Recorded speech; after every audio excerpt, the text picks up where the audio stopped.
Hello and welcome to the Monday MOOcast. This is episode 5, and we're bringing the best of gaming from the Moo straight to you. We're back with Mike O'Mara and Greg Obert and Andrea Musolf. And we're here to talk about our Nintendo hating. We are sorry. We'd like to say we apologize, Nintendo of America and Japan, for our recent Nintendo rant, but we've been talking tonight a little bit about why that might be so. And if you don't remember, we talked about this after last podcast, that perhaps the reason why we don't have quite as much love for the Big N these days is because we're growing into old fogies. Let's talk about that a little bit. Like, Greg, do you think there's any credence to that, and why might that be so?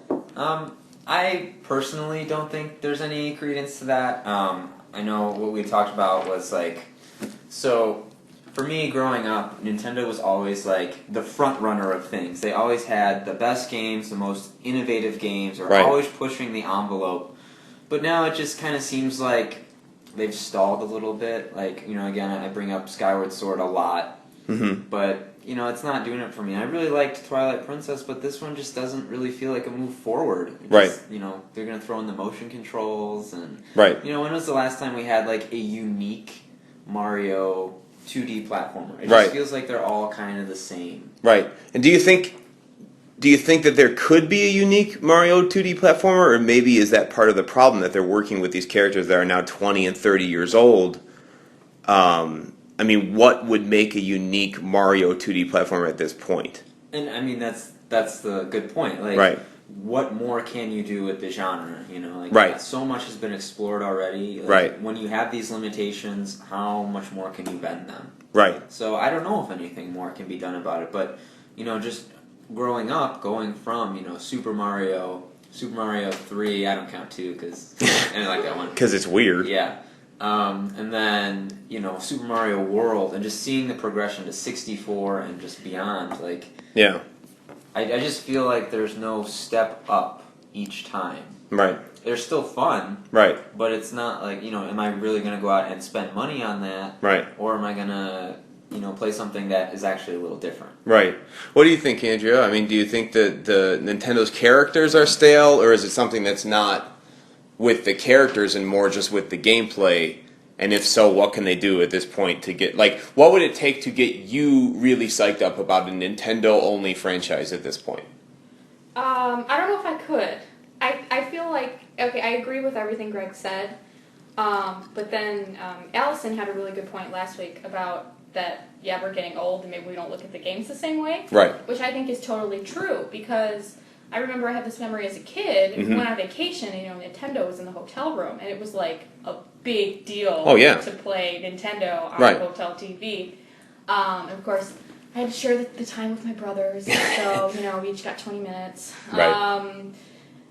And now it's if I were to play Nintendo, it's I don't know what they could do with it really to make me interested. That's just my opinion. Because, Mario or Modern Warfare, which one am I going to pick? Right, so maybe it's tied to just thematic material. Maybe Nintendo is destined to be the gateway drug, as it were. Because I think we can all agree here that when we were younger, when we were really young, when we were little kids, Nintendo was it, and Nintendo didn't do anything raunchy. They didn't do anything nasty. They were the family system, right? You're jumping around with tiny little computerized sprites, and even your grandmother could play that in the room with you, and it wouldn't be a problem. But I know, even now, I'm an adult. I'm over 30, but if my grandmother was in my house, there's no way I'm putting on any of the games I own right now, because they're all rated mature, and within the first minute, someone's going to swear, and my grandmother would smack me in the face for playing things like that. Yeah. Even nowadays, so it's is that maybe what they're destined to be? And just to play devil's advocate, maybe it's right that we don't like them as much. Because we're older, we want things that have adult content. So maybe it's not just the gameplay. Maybe there is something thematic there. Maybe there is something with the actual material that we are not meant to connect to anymore. And maybe that's good from a business standpoint if you're Nintendo because they're like the family system. Maybe it's bad. I don't know. Is that bad for gaming, though? If Nintendo doesn't appeal to everyone, is that bad for gaming? What do you think, Greg? I don't know. That's a tough question. I don't think it's necessarily bad for everyone. I don't know. I gotta think about that for a little bit. Okay, what do you think, Andrea? If does gaming still go as Nintendo goes, or is the market now so big and so saturated with so many different competitors, and two main competitors now in Microsoft and PlayStation that are so big and powerful, does it matter anymore? Can Nintendo slide into this like family niche and just do that from now on? And maybe we do have to like let them go and tearily-eyed say goodbye to our childhoods in the rear view. I can see that. I mean, if Nintendo does the family thing, I mean, I really think, okay, PlayStation, Xbox, the big releases are all the shoot 'em up games. Right. I know because I buy them. Right. You and me both. Yeah. So if Nintendo does its own thing, that's cool. But then again, I agree with what Greg said about them. There's like it's the same game over and over they come up with. There's nothing new to put a new spin on Mario. Yeah. Okay, I have somewhat of an answer. Okay, go for it. But here's what I think. Like, so many of the big, Microsoft and Sony, all their games are just, like really mature shooters. Right. And that's great. I like those games. Right. But I think what Nintendo does well is bring it back to, like, what made gaming fun in the first place. Right. And I think for me, though, the problem is that I have to buy another system to play that. Sure. You know what I mean? Like, if I could play all the newest Marios or Zelda or whatever on my Xbox or my PlayStation, I'd absolutely do that. But the fact that I have to go out, get an entire other system just to play for, I mean, let's be honest, Mario, Zelda, and Metroid, when they rarely release, a title. And that's about it. Like, I'm not going to do that, because it's expensive. Right. Even though they are the cheap system, it's still... Right, it's still... $250, $300, right. And that's just a system. Right.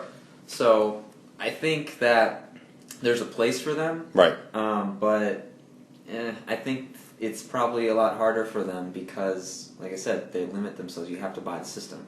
Right, and their whole strategy seems to, at least in the last couple of years with the Wii, have been to purposefully lock out the rest of us. Like the way that they have 5 million codes just to meet a friend online. I understand that's like to protect little kids and all that. They want parents to be seeing what their little kids are doing. But for the rest of us, it's too much of a hassle. Like I could not get into that system because I have come to expect ease of online use and I have come to expect multiplayer gaming and they just don't have it. So my needs as a gamer have surpassed what their design as a video game designer has allowed me to do. And so for me, until I see, maybe with the Wii U, maybe with whatever comes after the Wii U, like until I see them trying to reach out to me as a core gamer who has been with gaming for 20 years now, I can't support them with financially anymore because they're not reaching out to me. So I don't know. I mean, I guess time will tell, see if that shoots them in the foot too much financially, because I know the gamers are getting older, like, and a lot of us are in our 20s and 30s and 40s now, and we don't just want the kiddie stuff with the family stuff. We want core games, and then if they want to have the family stuff as an addendum, like, good for them. Like, that's great. I don't know. That's my take on it, but... Anyways, all of you out there in Nintendo land who are living in the Mushroom Kingdom and writing us hate mail, cease and desist, okay? We love you. It's just our princess is in another castle, I suppose. So I should say we. It was really me because I'm a doofus and I started off talking about Nintendo. We usually start off talking about what we've been playing the last week, so let's take a U-turn for a second and talk about that. And I suppose I will begin tonight by saying that I finished Max Payne 3's single player on hard, and it was a trip. So I know I gave the same PSA last week, but this game is incredible. Like, if you like adventure games, if you like Rockstar version, like third-person shooters, if you like cop dramas, if you like really good voice acting and even better motion capture acting, like, you have to play this game. It is fantastic. It is fantastic. So last week I finished that game, and I've been ranking up on the multiplayer on that game, and I've been spending a lot of time with Battlefield 3 as well. They released their next big expansion pack, their Close Quarters expansion pack, and it brings like much more kind of, some people have said Call of Duty-esque because they're smaller maps, kind of action, but I don't agree with that. I still think it feels like Battlefield, so I think they've done a really good job with it. So I've been playing those two games pretty exclusively last week. Greg? Oh, I've sold my soul to Bethesda this past week. I've been playing Skyrim like nonstop. It's sad how much I'm playing Skyrim, but it's so much fun. It's great. I got my dragon armor. Sweet. For those of you that were, waiting on the edge of your seat. Right. And I think some congratulations are in order because I got married. Congratulations. I married Lydia. Ooh. And we got married in our dragon armor. Adorable. Wearing the bones of our enemies. That's adorable. That's the only way to do it. That's how you know it's going to last. Something borrowed, something blue, something dragon, something new. There you go. There you go. Yeah. Adorable. So that's pretty much been it. Now, do you go adventuring with your beautiful bride? Yep. She's oh with me my God. time. And if she dies, I bring her back to life. Oh, okay. There you go. So you're not playing permadeath spouse here. No, but she can't die anymore just because she's got dragon armor now. So. Right, nothing's going to kill her. Right. Nothing's going to bring your love down. It's true. It's adorable. So dragon armor makes you invincible? No, but it's just like super powerful. Close enough. And since you're already at level 100 smithing, you can improve it even more. Right. So. Oh, wow. That's pretty awesome. So you've been selling your soul to Bethesda. It's true. Okay. Yep. Andrea? Shocker, I've been playing some Modern Warfare 3. But, oh my but God. here's a surprise. I played a little bit of Halo Reach this week, actually. Oh. Because when I logged on to Modern Warfare 3, I don't know if it was just my internet connection or it affected other people, but the servers were down and I couldn't play Modern Warfare 3. And a million nerds shouted with one voice up to the heavens. Why? So I was mad and sad, and I thought, well, I'm going to play some Reach because I haven't played that in forever. So, of course, I had to play a little bit of my favorite game mode, SWAT. I like SWAT, too. And on my favorite map, Boardwalk. Ugh. Now, I usually hate Boardwalk, except if I'm playing SWAT Magnums on Boardwalk. Why is that? Awesome. Because I feel like whenever I play it, well, most of the time, I should say, I always do really well. For some reason, like, the pattern is the other team, or no, my team, actually, some people will drop out, so it's like me and random teammate, and then we just own them all, which happened this week, actually. Good. Right at the beginning, it's 4-on-4, 2 of my teammates dropped out of the game immediately. Now, I haven't played Reach in a while, so I was a little rusty. I wasn't doing that great. And me and random teammate we were down for most of the game, and we managed to pull ahead, and we won by 1 point. Sweet. And random teammate sent me a friend request. I'm like, oh, thanks. Yeah, Dr. Mishphilly. May his name ever be remembered in the annals of gaming history. Yeah. Did you save that game? I didn't. Oh! I know. I regret not doing that. It just, I guess I haven't played it in a while. And I remembered after I signed off, I was like, oh, yeah, before I switched discs for Modern Warfare 3, I'll make sure I save it. Of course I forgot. But it really happened. I'm not making it up. It's happened. I have some other games that I've saved that are very similar. Oh, that, good. So fantastic. Yeah.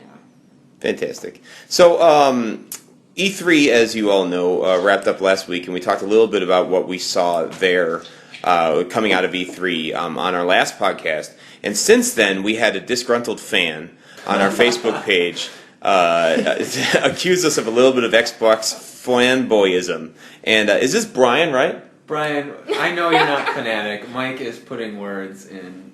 Okay, this is to Brian the fanatic. We're sorry, Brian, and all of you else out there who maybe wanted to hear a little bit more about the PS3. Just to be completely on the up and up here, I am the only one of us here that actually owns a PS3. So usually when we get to talking, whether it's just amongst ourselves or on the podcast, it happens to revolve a lot around the Xbox because that's our console of choice. So truth be told, we're usually gaming on the Xbox, but that doesn't mean that we're not keeping abreast of the rest of the gaming news out there, and that includes PS3. So we decided to talk just for briefly about a couple of the cool things that we saw coming out of E3 on the PS3 side of things. For me, I cannot be more excited about The Last of Us, the post-apocalyptic adventure game that just...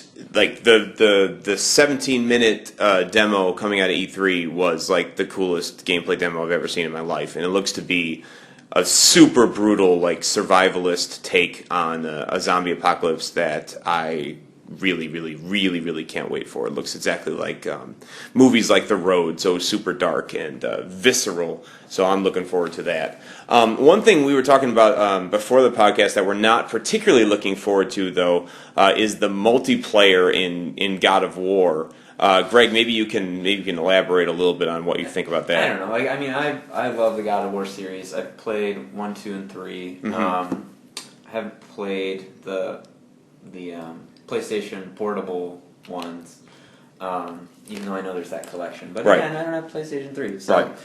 Yeah, I just wonder how much more they can do with the story. And it's like, oh, here's yet another prequel. So I'm a little hesitant on the single player side, but then the multiplayer comes out. Right. And I'm like, I think it's great that they're trying something new. Mm-hmm. But, is this going to be like a legitimately cool thing? Or is this kind of going to be like a Mass Effect 3? Oh, we're going to tack this on. Like, it's okay, but it's not fully realized because, we just want to say we have multiplayer. Right. So, I don't know. I can't picture having, the epic combat of God of War with, like, 4 other people on screen. I don't know how that's going to go. I know there's some videos of it out there. I haven't watched a whole lot of them, so that's my fault. Right. So, yeah, no angry comments. Now, you guys, I mean, we're sorry, Brian. Now, you guys are actually meaner about the Mass Effect 3 multiplayer shoehorn than I am. And I must admit, I'm not playing that much of it. But whenever I do fire it up, I really enjoy it. And I guess maybe it's just one of those multiplayer things where I can accept the fact that it's not the game's like best mode. It's not what I bought the game for, but I am genuinely happy it's there. Like, I think it's a fun way to continue on in the universe when the rest of the game is over, especially that game, because as we all know, it doesn't really have a real ending yet.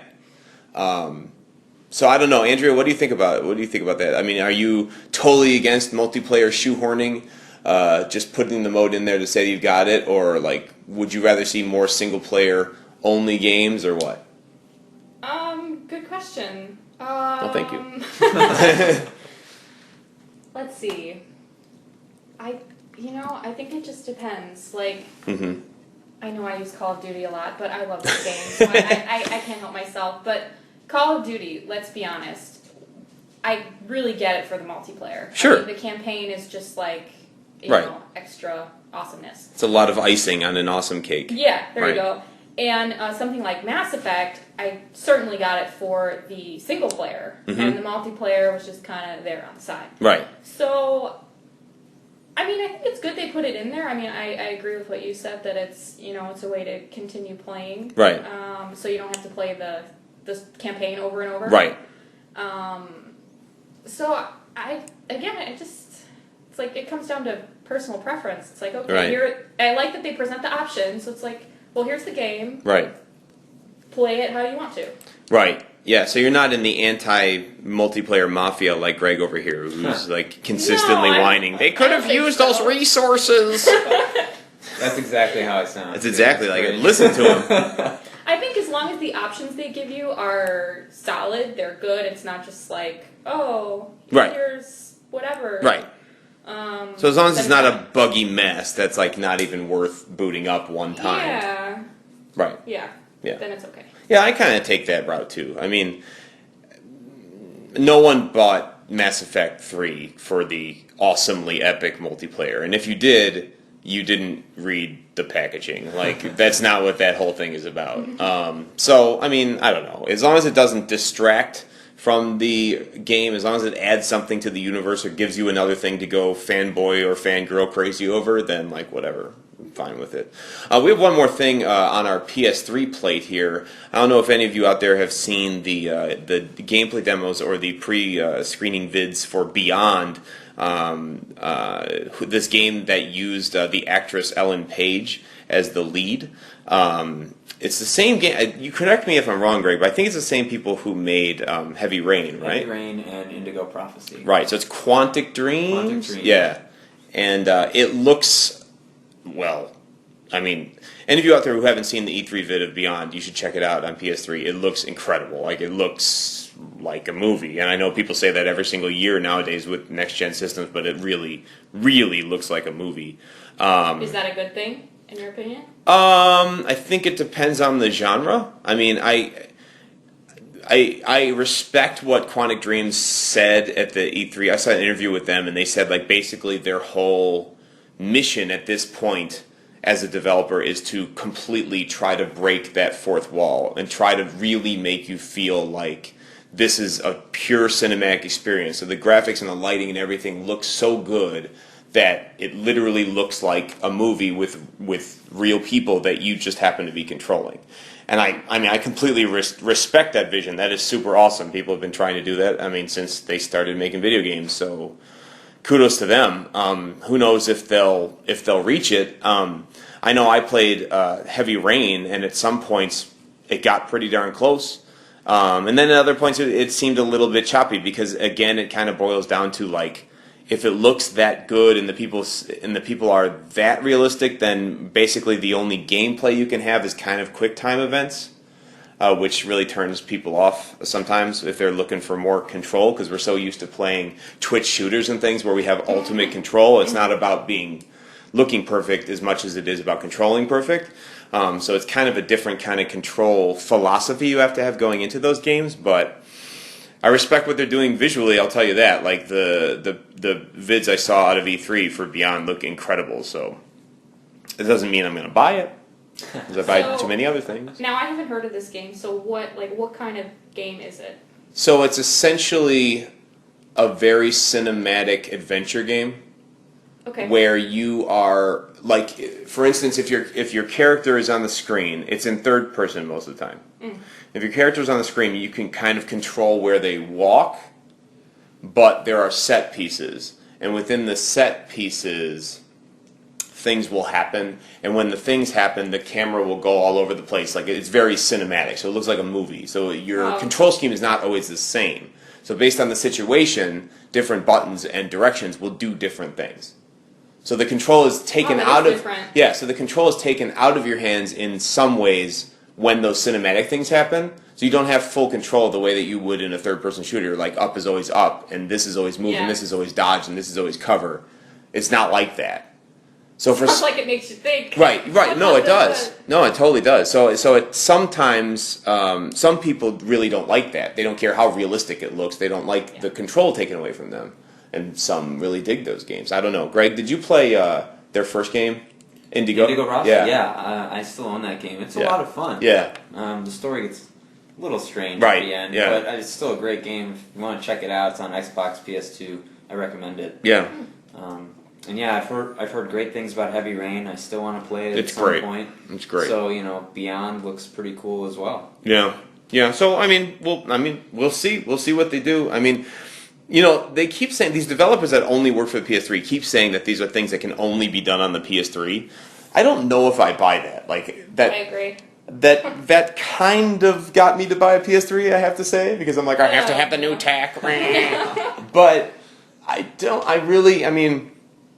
think they just have very cinematic developers on the PS3, and that's something that Sony has done really well. Like, they've wrapped up these kind of, like, really cinematic developers, like Quantic Dreams being one of them, another one being Naughty Dog. Like, they're incredible. Like, what they do is incredible. But I don't really necessarily know, like, if Microsoft owned Naughty Dog, like, I think they could make something with the Xbox 360 as well. I don't know. Well, and a lot of the games too, they're on all the platforms. Right. Right. I don't know. But anyways, Brian, that last 10 minutes was for you, buddy. We love PS3 as much as the next people. This is like the apology podcast. It is. We're very sorry that we stink so much, guys. All right, so next on the agenda, let's talk a little bit about this controller craze. That's another thing that came out of E3. It seems like everyone is getting into the multi-controller craze. So first we had the announcement, of course, like a couple months back, about the Wii U and how the new controller for it is going to double as this big LCD screen, and some games will have you pick up the controller and use it as your gun, and some games will have you look down at the controller to find your dungeon map, and vice versa, and control the internet from it, and cook your sandwiches and make your coffee or whatever. And so then we got to E3, and at E3, a big announcement from Sony was that the Vita is now going to be used much, much more with PS3 games. So the Vita now is going to become a second controller that you're looking down at your controller instead of your big screen TV you spent millions of dollars on. And then Xbox comes out and says, oh, no, we got this too. We've got this smart glass thing. So now Xbox is going to connect to your smartphone or to your tablet or to anything else, and then you'll use that as a map for your dungeon or that as a controller for your TV.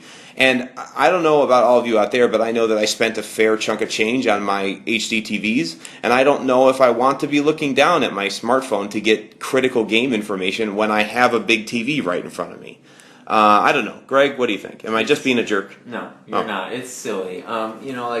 Even a couple days ago, I have like the Xbox app on my iPhone, and now I can turn on my Xbox and like pick things that I want to play with my phone. It's like, can you really? Yeah. That's so cool. It's cool, absolutely. Yeah, it's cool. But like practically, what am I going to do with that? Right. It's just so much easier. If you're looking at a dungeon map, for right. example, let me press the back button, and there's my map. Right. Like I'm not gonna disengage myself right. from the game to look somewhere else. Right. I think that's really silly. Right. Andrea, before I give my grumpy old man response, it seems like you're a little bit excited about this possibility, so why don't you chime in here? Oh, I wouldn't say excited. I just think, I think the technology is pretty cool. I would rather look at my tiny TV because that would be bigger than my controller or whatever. Right. I still feel like I'm the only one that lives in the Stone Ages. I don't have a smartphone. Oh my God. I play on a 22-inch TV. Oh. I just recently got HD. Oh my God, it's glorious. Welcome to 2000. So do I think? Oh man, I'm such a loser. Do I think it's cool that, all this fancy stuff? Sure, because I had no idea about the smartphone thing until right. Greg, you just mentioned it. And I mean, that sounds cool, but do you really need it? No. Well, I mean, okay, here's my old man rant, okay? I have a problem when fancy lights and tech trumps gameplay. So that was my problem. I mean, of course, I jumped on the Wii wagon like everyone else. Like, I was like, yay, I can wave my arms and feel like I'm playing tennis. Like, was it cool when it came out? Of course it was. But what really spoiled the whole situation to me is when I realized it doesn't really have the control I want yet. So it doesn't really have one-to-one. So I can't play a game, like, for instance, a shooter game, where if I raise my hands that quick, it will respond that quick. Whereas I feel like with a controller, with a good old-fashioned controller, even though obviously I'm not really raising my hands to my head and like aiming down my own sights, like it still is more snappy, it still is more in tune with what I really want my character to do. So in that way, I'm still more connected to my character, and in that way, I'm still more engaged with the experience. So my problem is, yes, do I think it's like fancy and flashy and cool that my phone can control my TV and my TV can talk to my iPod and my iPod can tell me what the game is playing and blah, blah, blah, blah, blah, blah, blah. Do I think it's cool? Yeah, I think it's super cool, but I will rue the day when I put in like Skyrim 2 or whatever it is, and I have to use my iPhone at the same time as my controller just to see where I'm going because developers are thinking that's where they have to go now. Oh, no, I hope they don't do that. Right. I'd never be able to play another video game. Right. Well, I mean, a perfect example of that I think is coming out just this month is the new, what is that game called? Steel Battalion game? Yeah, the mech game that now requires Kinect for you to do normal things in the game. So, for instance, if you all don't know out there, Steel Battalion is a huge mech game. It's a super, you have to be a war game aficionado to understand it. It's not like your normal, Japanime style, you get in a sexy looking thing with a sword and that's 50 feet tall and you lay waste to cities. No, it's like a slow moving, very tactical, very realistic, if you can call it that, mech game with a million different buttons and things inside the suit. And anyways, the new version that's coming out this summer requires Kinect just for you to look around. You can look around the wider world camera with your controller, but you need a Kinect and you need to move your head to look around the inside of your mech. And without moving your head, you can't see all the buttons because the mech is so big. So is that awesome? Yeah, I think it's awesome, but I think it sucks that people without Kinect won't be able to have that experience at all. When they could have, in my mind, just easily also mapped it to a controller, you hold RB and or something and use the camera to look around the mech, and don't use RB to just look around. I don't know. So I don't want games to get to the point where everyone has to buy new tech just to play them. That would tick me off. And also, I think what Greg was saying is really valid. Why do I want to look down here at my phone or whatever when I can just see the dungeon map right on my TV? That takes you out of the experience. So, anyways, old man rant over. Sorry, guys. Okay, so Mass Effect 3. You've heard us talk about it. You've heard us love on the game. You've heard us hate on the game.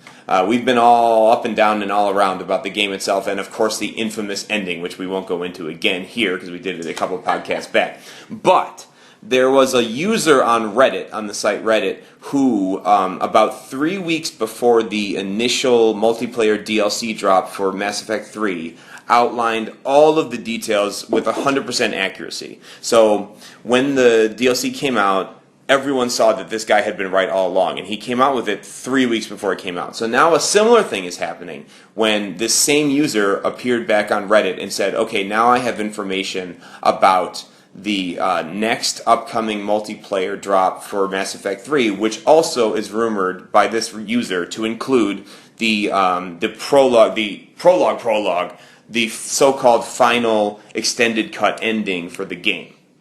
And what is getting the users on the internet all in a tizzy is that what this guy is reporting is that the DLC will mostly be yet another multiplayer skin pack. So we'll get new camo, or we'll get new character models for multiplayer, and maybe one or two new guns and one or two new maps.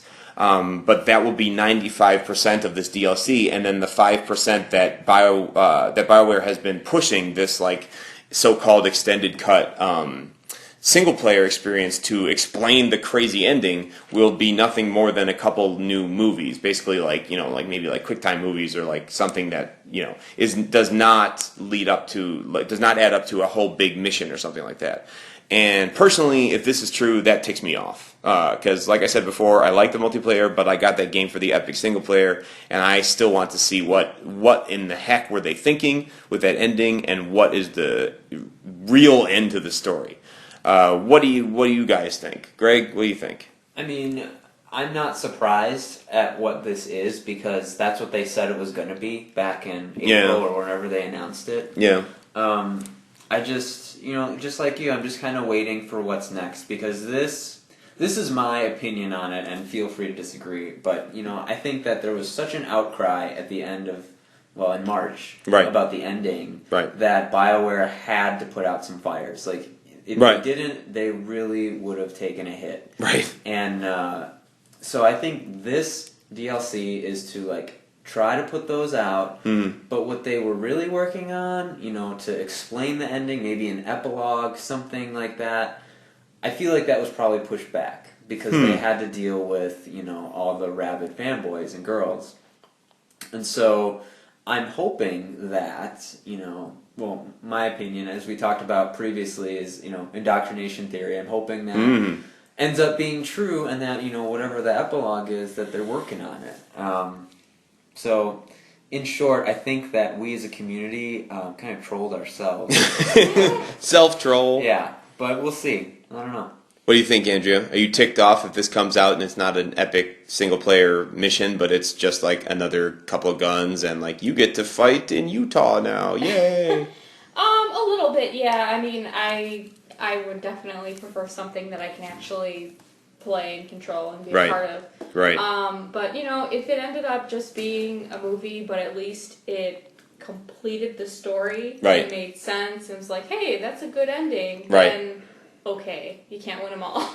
Yeah, right. But definitely, I would prefer something that I could actually play. Now, what if it was a movie, but it was a super lame movie? Like, if it shows like the epic ending to the battle, and then it shows that breath that we all know and love from the extended cut of the ending, but then he wakes up and he's just like a drunk in a bar somewhere, and the whole thing was in his head. Oh my god. Now, then they'd have some trouble. Then they had like a 5-year-old child write that script. Right. And then they really need to come out with an epilogue to the epilogue to the epilogue. Yeah. Oh god. I mean, here's the real ending. Speaking of Mario 2, right? Right, absolutely. Yeah, well, exactly. Well, we can hold our collective breaths and hope that this Reddit user doesn't have all the facts yet, but we'll see what happens in a couple of weeks. So, anyways, in the last week, there was a show on G4 TV, video game TV on cable, and they were doing the top 100 video games of all time.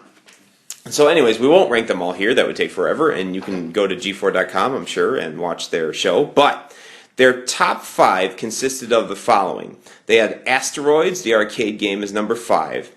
Donkey Kong, the original arcade version, 1980, as number 4. BioShock 1 from, I believe, 2007, right, Greg? Yes. Something like that. And then Zelda, the original 80s Zelda on the NES, as number 2. And number 1 was Super Mario Bros. 1. The pack-in, of course, for the NES in America. So we thought it'd be fun for us to take a little bit of time and compile our own top 5 video games of all time. Now, we should preface this by saying, first of all, this was extraordinarily difficult. We racked our brains over this. We thought it would take a second. It probably took us about 15 minutes. And we looked at each other. We were sweating bullets. So we might change our minds in a day from now. So don't take this as canon from us. Number 1. Number 2, we should also preface this by saying that this is our personal top 5. So the ones that were most important to us, not necessarily the ones that are most important to the industry. And we're going to start. Ladies go first. So we're going to start with Andrea's top 5. Oh, this is really tricky. I mean, it was hard enough to come up with 5 games, but then once I got them, it was picking the order. So okay, so I'm going to start at the bottom. So I'm going to start with my number 5. Here we go. I went with Sonic 3. Sonic for the 3? Sega Genesis. Interesting. Yeah, Can you give a couple words why? Oh, sure. Back in the day, loved Sonic. I don't think I actually said this on the podcast. I'm sure I told you guys, but in grade school, like, that was my thing. Everyone knew I was such a Sonic fan. Like, I'd draw Sonic, and my blue marker would run out before all the other colors. And some people that I've been in touch with over the years from grade school, they, like, that's one of the first things they say. They're like, oh, yeah, Sonic! Like, it just kind of clicks. But anyway, I went with Sonic 3 just because I have so many memories. I played that game to death. Sonic 2 I really liked, but I went with Sonic 3 just because I felt like there was so much I could do, especially if you connected Sonic and Knuckles with Sonic 3. That was cool. Play as Knuckles. That was really cool. So I just played through all those. I would get all the Chaos Emeralds and feel really cool when I turned into Super Sonic. So, right. Yeah, a lot of good times with that Sonic one. 3, okay. Number 4, I went with the first Mass Effect. Right, first Mass Effect, okay. Yeah, I went with the first one, even though I really enjoyed the other ones, but I was angry about the third one's ending. Yeah, so I went with the first one just because that was the game that started it all. I mean, after playing that one, I was like, oh my god, why didn't I play this sooner? Because, you know, especially you guys, oh, Mass Effect, oh, it's so awesome. So good. I'm like, yeah, okay, whatever. And, yeah, I finally played it. And so I played through the first one, and of course, right after that, I had to play the second one, and right after that was the third one. And I really liked doing it that way because I didn't have to wait years between each like us. I know, so that was a little fun for me. It was like, oh no, this game has ended. Oh no, oh, time to play the next one. So yeah, again, I went with first Mass Effect just because that started the chain reaction. Number 3, I went with Halo Reach. Ah, okay. Why not Halo 1? Because I didn't play that one until much later. Ooh. The first Halo I ever played was Halo 3. Oh, okay. And this was before I had the Xbox. You know, I would play it a little bit with friends. I was terrible. I still am, but at least I know what I'm doing. And yeah, so, you know, I love Halo 3. That was the first one I played. But I went with Reach just because I feel like even now I can still go back to multiplayer. I can still go back to the campaign. And I still have a lot of fun with it. Not to mention, I don't want to think how many hours I put into this game. Yeah. It's like something I just don't want to think about. So I went with Reach. Okay. 2? Number 2, I went with Siphon Filter 2. Whoa! Yeah. Dark Horse. I love that game back for the PlayStation. That one, I mean, I love the entire Siphon Filter series, but that one was the one that I played so many times, and that was the first one I played. So I actually played Siphon Filter 2 before I played the other ones. Okay. So definitely played them out of order. Siphon Filter 2, it was just, you know, now looking back, the graphics were terrible. Well, yeah. The aiming was on a grid system. You know, everyone had square heads, but I loved the story. Like, I was just so invested with these characters. You know, Gabe, Leon, Teresa was the comic relief. Right. I loved it. I don't know how many times I played through the campaign. Plus it had a lot of twists and turns. Like, whoa, I didn't see that coming, especially the first time I played it. And I mean, I was a little confused on the story just because it's picking up where the first one left off. But I mean, it wasn't, after playing it, you know, 300 times, it was certainly easy to fill in the blanks. Yeah, gotta love Siphon Filter 2. Okay, and your number 1. You guys, I'm sure, can probably guess this one. Modern Warfare 2. Oh. And I ultimately went with that one because, you know, I've always been a gamer. I started with the Sega Genesis, then I got the PlayStation, and I had the PlayStation or PS2, both of them really, for a really long time. And I thought whenever I would upgrade my game system, I would get the PS3 just to stick with the PlayStation family. But I remember Tommy actually introduced me to Modern Warfare 2. And it's like, oh, you have to check out this game. It's so awesome. I'm like, yeah, okay. You know, some shooter, like, whatever. And I remember I saw it. I'm like, oh, my gosh. I need to have this game. I tried playing a little bit. I resorted to the noob tube. I think maybe I got a couple of kills or some miracle. Because it was just so different for me. I've never played a game like this. Plus, it was so advanced compared to the PS2. Right. Which I played for so many years. So it really was, this game was love at first sight. I was like, oh my god, I have to have this. So I finally decided to get the Xbox 360 because I thought, well, Halo's kind of fun. I can play that too. The PS3, I can play Halo. So, yeah, in a nutshell, I went with Modern Warfare 2 because it's so much fun. It is. And it ultimately made me purchase the Xbox 360. 1 million hours of multiplayer later, here she is, folks. Yeah. The great success. All right, Greg, here we go. Oh, God. Top 5. All right. Well, for some reason, for me, 5 was the hardest one. I think it's the cutoff. It's the cutoff, you know? yeah. So I went back and forth on a couple games, but ultimately I remembered one actually as we were recording. I was like, yeah, that has to be 5. Donkey Kong Country 2. Oh, Quest. Very nice. I don't know if any of you have played the Donkey Kong Country games. They are fantastic. Yeah. 1, 2, and 3, and even the new one, Retro Studios did a fantastic job with it on the Wii. But 2 was my favorite, I think, because of just the different environments, very colorful, just very solid, satisfying platforming. Yeah. And I love the addition of the new enemies and the pirate theme. Yeah. It was so awesome. I remember the graphics of that game, like, they were astounding, like, when they came out. For the time, they were incredible. They're still good. Really good. And so, you know, kudos to Rare. It's too bad they haven't done anything in, like, 10 years. Right? But, yeah, they're all good, but 2 is my favorite, so I recommend you try them out. Good choice. Number 4. Number 4. There's going to be a lot of outcry with this, I think. Uh-oh. But it's The Legend of Zelda Majora's Mask. What? Right? I know. So Ocarina of Time was the first Zelda I ever played. And as soon as I saw my friend go into the Deku Tree, I was like, oh my god. I need to play this game immediately. Absolutely. And it was incredible. I love that game. It's awesome. But something about Majora's Mask and its atmosphere. It's darker. I absolutely love it. It is so dark. Yeah. It's so creepy. Yeah. And I love the idea of transforming into different races, right? And just race against time in general, right? Staring up at the moon, falling gets bigger on you. and bigger and bigger. I mean, that is that really promotes a sense of urgency. Sure. And just playing through it, oh my god, I loved it. It lacks some temples. It's kind of sad there are only 4, you know? But overall, I would. Yeah, it's it. I wish they would remake that one because it's a good game. That is awesome. Number 3 is a bit more recent, and it is BioShock. 1? BioShock 1, yeah. Okay. That game, if you have not played that game, you need to play it. You haven't lived. It is...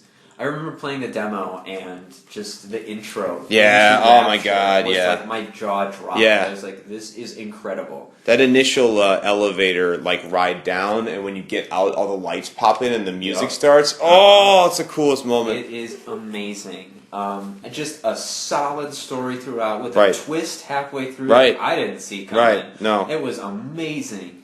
And, I mean, the only blemish on that game that I found was the ending if you chose, the bad route. Mm-hmm, yeah. I thought that was kind of lame. Yeah. But everything else was incredible. Combat's solid, the atmosphere, again, the characters that you meet. Oh, you have to play it if you haven't played it. Yeah. And you like shooters. All right, here we go. Top 2. All right, top 2. 2 shouldn't be a surprise to anybody. It is the original Halo. All right. On the Xbox. That game just changed everything I knew about shooters for the better. I mean, I love playing GoldenEye. Didn't play a whole lot of Perfect Dark, but I played a lot of GoldenEye, and this game messed me up because I had to use 2 sticks, and that was really weird back in the day. Right. But, I mean, I think Halo, what it did for the industry in general, just, made a solid shooter for consoles. I'm like, this is how you do it. This is what you do. And I love the story, and it just, I could go on and on and on, but... LAN parties on Battle Creek, baby. Right? Forever. Oh my gosh. Rockets on Longest? On Longest, yeah. Amazing. Yeah. Awesome. So yes, Halo is number 2. And here we go. Number 1 is from the Super Nintendo. Shoot, I was going to say Duke Nukem Forever. And darn it. Number 1 is Super Mario RPG, Legend of the Seven Stars. Really? Really, really. This came out on Super Nintendo, as I said, and it was developed by Squaresoft at the time. And I never really understood what an RPG was. I didn't really get it. This game pulled me in, and I didn't look back. The characters, the story, it was great. It was, again, kind of like what we were talking about earlier. It was just a new take on Mario. Right. With, a very serious story. Right. It wasn't necessarily super dark, but it was very interesting. I love the mechanics, solid gameplay. If you can find a copy, if you can find a copy, cool, but it's on the Virtual Console, I know. Yeah. So I definitely recommend you play it because it's awesome. Nice. That's a good list. You guys surprised me with some of your choices. I actually thought of another one that I should have probably added myself. Maybe it's on your list, so we'll see. Okay, here we go. Here's mine. Right, number 5. Here we go. Number 5 is Battlefield 3. Shocker. And here's why. Because it's so awesome. No, well, it is super awesome, but here's why, really. It's because of all the choice. Shooters, to me, are all about... It's almost like another version of RPG for me. I love... when I was a little kid, I loved playing Soldier. Spoilers. I loved playing Soldier when I was a little kid. So I had, toy guns, and I would run around in my parents' backyard or in the forest preserve that we used to live by with my little, toy Uzi and pretend that I was Rambo or whatever it was in the 80s and pretend I was blowing guys away. And so for me... shooters these days let me as an adult kind of relive and tap into that childhood I'm Rambo, I'm super awesome shooter guy. What I love about Battlefield 3 is that anything that the guns do in real life, they will do for you. So if a gun has a single shot mode in real life, you can switch the shot mode to single shot. If it's got some guns in real life have a 2-shot mode, they have that. So you go do and it shoots 2 with every trigger press, or full auto, or whatever. You can put a million different sights on them. You can put a bipod on it. You can put a light on it. You can put a laser sight on it. It's like playing toy guns for me. And also with all the vehicles, with all the open world, with all the destruction, with all the ways that the maps change in real time, the teamwork, the way that not only do kills count, but also suppression, keeping the enemy pinned, taking objectives, healing, giving bullets, everything. Like it's just an incredible open world experience wrapped up in a shooter game. So for me, it's like playing toy guns again, and it's just a lot of fun. It's a lot of fun. So Battlefield 3 gets makes the top 5 at number 5. Number 4, Final Fantasy VII made my top 5 at number 4. Like Greg said with Super Mario RPG, like I was never really into RPGs as a little kid, and then when this game came out on the PS1 with all of its full motion video, the fact that for the first time you had a character moving that you could control but within a movable background, that was like a thing suddenly, that was like 3D spaces. It just sucked you in so well with an excellent soundtrack, just incredible graphics for the time, and it's the first RPG I can remember actually finishing, that I can actually the storyline sucked me in so much that it made me finish the game. I really wanted to finish the game. And also, as a side note, I'm a composer for my day job, for my real job. Besides playing video games all night, I'm a composer and a music teacher by day. And I remember that the music in Final Fantasy like really spurred me to want to write my own music. So it inspired me in more ways than one. So that's Final Fantasy at number 4. Number 3, I have Half-Life 1 on the PC. It was the first time I can remember really feeling like I was in an action movie. It was the first shooter that had storyline given to you in a realistic way that did not pull you out of the experience. So the characters, instead of the action stopping and then the characters talk within a QuickTime movie or something, instead the characters would stay in the game graphic engine and just do what they wanted to do, what they needed to do story-wise, tell you what they needed to tell you to move the story along, so you were never taken out of the experience. So that makes my top 5, just for being just a cinematic, just wonderful storyline, while also being a really competent, very good shooter. Here we go, top 2. My number 2 is Street Fighter 2. Really? Yes, for the arcade. And here's why. Because I sunk more money and more time of my junior high days in Pizza Hut in downtown Chicago playing Street Fighter 2 than in any other game that I've ever played before or since. I played so much Street Fighter 2, I'm embarrassed to think about it now. And when that game was ported to Super NES, I remember a friend of mine got it, and I stayed over at his house, not just for 1 day, not just for 2 days, but for 3 days straight. We did nothing but sit in his room and play Street Fighter 2, pausing only for pizza and to go to the bathroom. And that was it. And that's an extremely awesome memory from my childhood. So Street Fighter 2 is number 2. And number 1... and I hope this is not just modern fanboyism because it came out recently, but Skyrim, I think, gets my number 1 game of all time. Just for the fact that any time you stop in that game and look around anywhere, it looks like a painting come to life. It is just so gorgeously done, so well realized, with so much to do.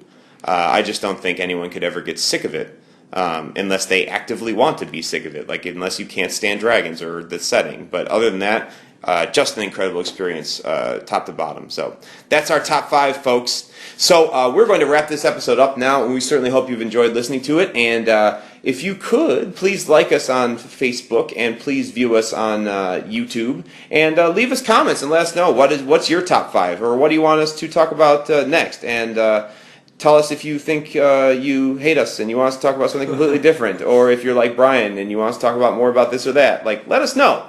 And love you, Brian. We love you, Brian, and everyone else. Thank you so much. And we're going to head out with a moo. Ready, go. Moo.